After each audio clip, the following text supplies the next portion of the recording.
Sales of Sol's leche flan were slow these past weeks during days of heavy rain and constant flooding.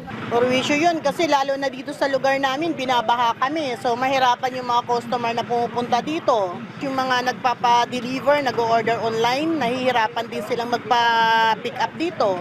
Kaya alalay lang kami sa pagluluto. But with Christmas a month away and the weather clearing up, she says her sales are finally picking up. From 500 llanera of leche flan, her orders have doubled. Pumipick up na siya.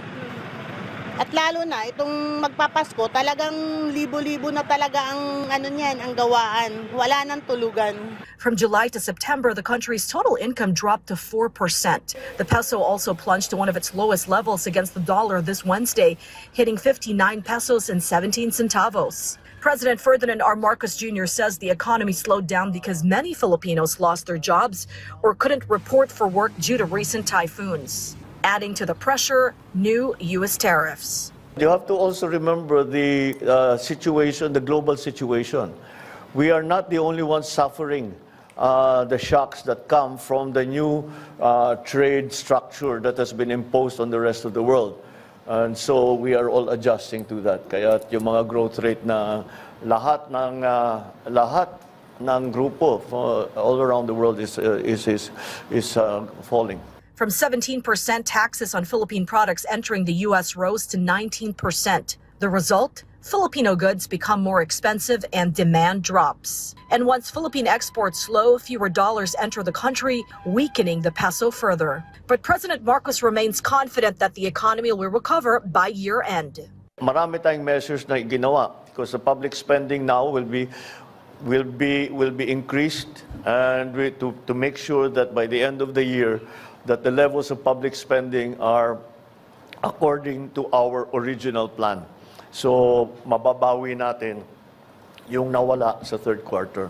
According to an economist, the administration's target is achievable. The Christmas season typically boosts production of goods and services, providing a lift to the economy. Holiday season. Ayan one of the biggest, if not the biggest, when it comes to yung mga sales, spending, no? Yung mga benta, yung mga kita ng maraming tao, maraming industriya, maraming negosyo sa loob ng isang taon. Babiyahe sila sa mga probinsya, uuwi, gagastos para sa mga handaan, sa mga regalo, lahat na lang ng pwedeng gastusin para sa holidays, no? Christmas, New Year. Kaya taon-taon yan.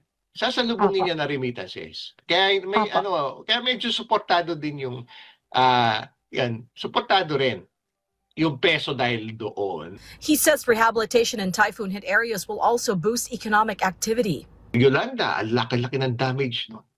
Pero tingnan mo, dumago yung ekonomiya pagkatapos maraming tulong na dumating, nag-rehabilitation, di ba, yung rebuilding, reparation, tapos yung ekonomiya natin lumago pa rin. Dahil kasi what's holding everything together, yung good governance. But what will truly attract investors and grow the economy, he says, is serious government cleanup and a tough stance against corruption. Tangkilikin yung mga bansa, mga produkto, mga kumpanya, mga industriya na nag-a-adhere sa ESG standards. Holistic yon, hindi lang yun sa governance. That's environment, sustainability. It all starts and ends with good governance, no? Anti-corruption, anti-leakage, strong institutions of law, strong rule of law.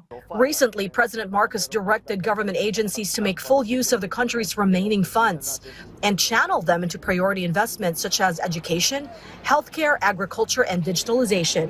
This is Sharm Zespina from the National TV Network for a new and better Philippines.